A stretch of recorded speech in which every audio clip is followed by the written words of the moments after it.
Hey guys, Dr. Ben here, Functional Medicine Centers. Welcome. I'm going to go over today what autoimmune conditions are, where they come from, why the body goes haywire, and most importantly, what you can do to help with your autoimmune conditions. We have people that we know, that we work with, that have reversed their autoimmune conditions.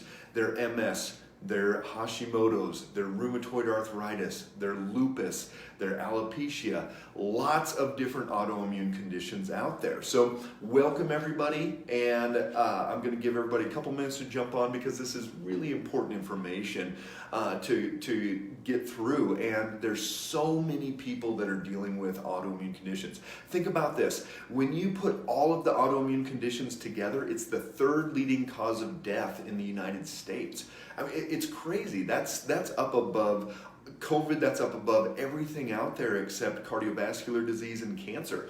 Why would we put them all together? 190 named autoimmune conditions. Why would we lump them together? Because this is going to be the underlying why that I'm going over is the same regardless of how it attacks the body. So somebody that has rheumatoid arthritis and somebody that has MS, they may have the same underlying reasons.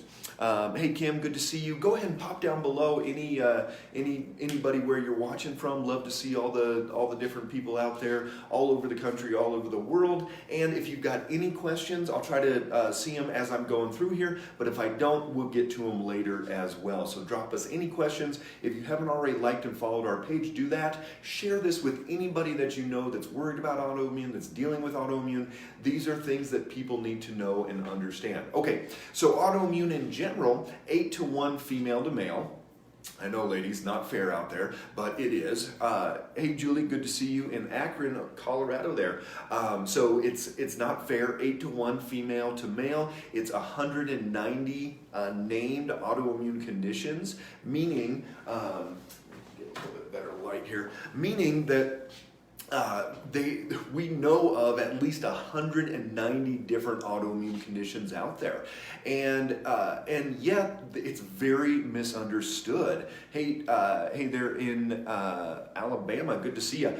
Very misunderstood. A lot of people don't understand where autoimmune comes from, and in the traditional medical model, they look at just squashing that immune response. So let's get into what is an autoimmune condition. Well, everybody's heard about COVID antibodies and antibody testing, and that's what we're going to be looking for when somebody has an autoimmune condition. So let's say a virus comes into the body, and the body says, oh boy, we don't like viruses. Viruses can attack us, they can kill us, all types of different issues.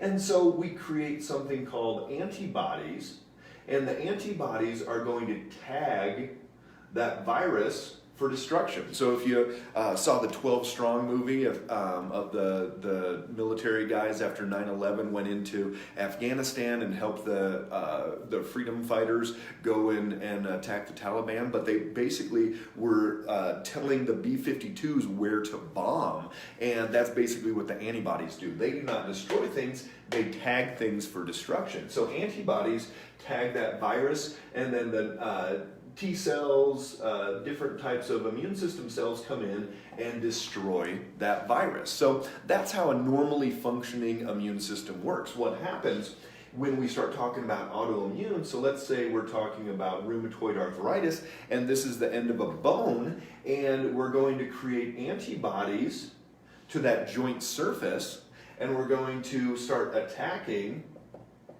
and destroying that joint surface. And so then that's why you see the little old ladies and their fingers are bent or their elbows get bent and the joint actually starts degenerating. So this is what happens in autoimmunity, and that can happen like my mom with her MS and the sheath around the nerve, with my wife and her ITP started attacking the platelets. They ended up taking out her spleen. All types of different autoimmune conditions, this basic process starts taking place. Hashimoto's can start attacking the thyroid gland itself. So this is the basic premise of what happens, is that immune system gets revved up for various reasons.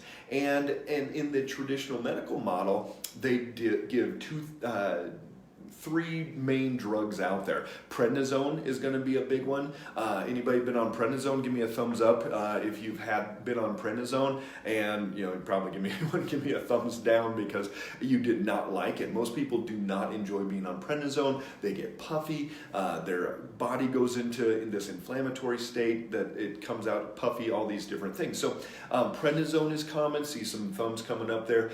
Then we've also got Humira. You may have seen this one on TV, on commercials, and we're talking $10,000 a month to pay for Humira. Yes, some insurances will pay for that, but that's still $120,000 a year only to suppress this process. So they're trying to stop that immune inflammatory cascade just by suppressing it, but that's not fixing the underlying why. So this is the basic idea of what's happening with that autoimmune. Now let's get into what you can do and how people actually reverse those autoimmune conditions. So I look at it like this. I draw AI in there, autoimmune, because it doesn't really matter which autoimmune it is. And it could be, again, alopecia where your hair falls out. It could be Crohn's or colitis or MS or RA or any of these different autoimmune conditions, and it's the same basic idea. A lot of people will have adrenal issues that we have to resolve those issues. And so if someone looks back and says, oh, I got an autoimmune condition, a lot of times it was around a stressful event, like somebody passing away or COVID or something along those lines. And so adrenals, very, very important to get that balanced out. The other part that we look at, and why I even wrote my blood sugar book, Blood Sugar Doesn't Lie, is blood sugar is crucial. We look at blood sugar every single day and know that every time that blood sugar goes up too high or down too low, it revs up the immune response and it stimulates more destruction. So if you have Hashimoto's, every time you let that blood sugar crash and you get hangry, or every time you eat some cake and ice cream, you're going to destroy more thyroid tissue. But we know the number one stressor to the adrenals is actually blood sugar swings. So you've got to keep that blood sugar steady. We've talked about vitamin D a whole lot.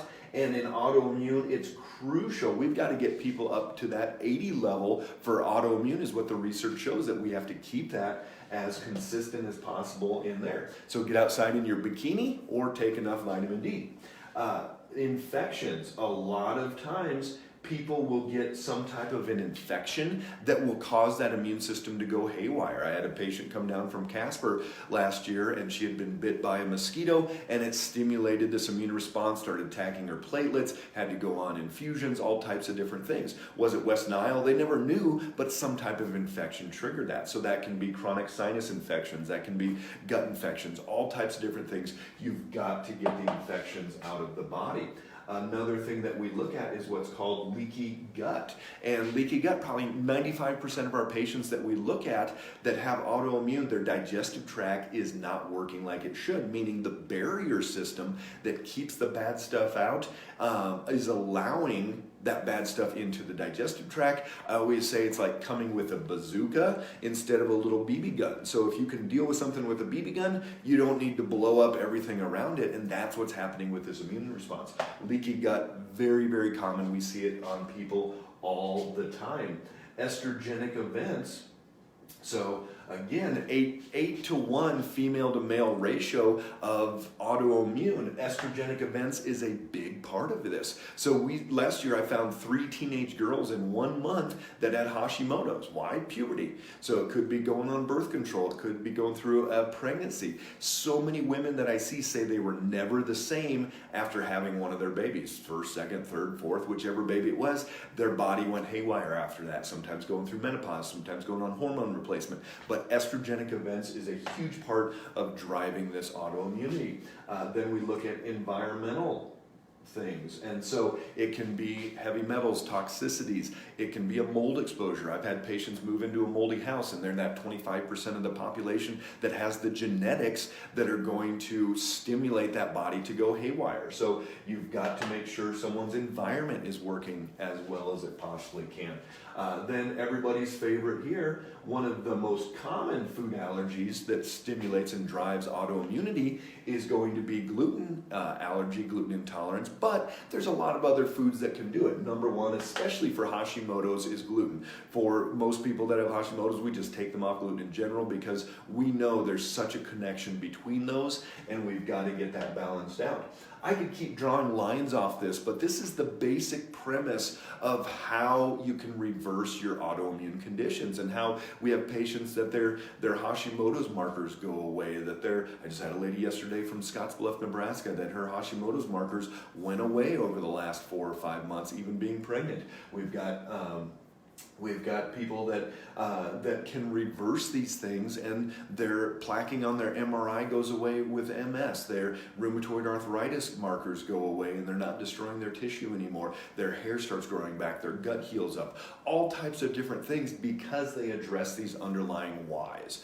So what is autoimmune? Autoimmune is where your body is going haywire and attacking its own tissue. How do you fix it? Well, I wish there was a simple magic juju berry that you could just take and fix that, and yet that is not the solution. You've got to go through step by step. Whichever of these are out of balance, whatever is making the body go haywire, that is what you've got to fix, and that's what you've got to change. So I encourage you, if you or a loved one are dealing with these, get to the underlying why. Do not just sit there and take a medication, prednisone, Humira, low-dose chemo, methotrexate, any of these different medications. None of those are going to fix the underlying why. You've got to get to that underlying why. You've got to correct why the body is going haywire, and that is how you're going to get true healing. So take the day, guys. Keep the body strong, and we'll talk to you soon, okay?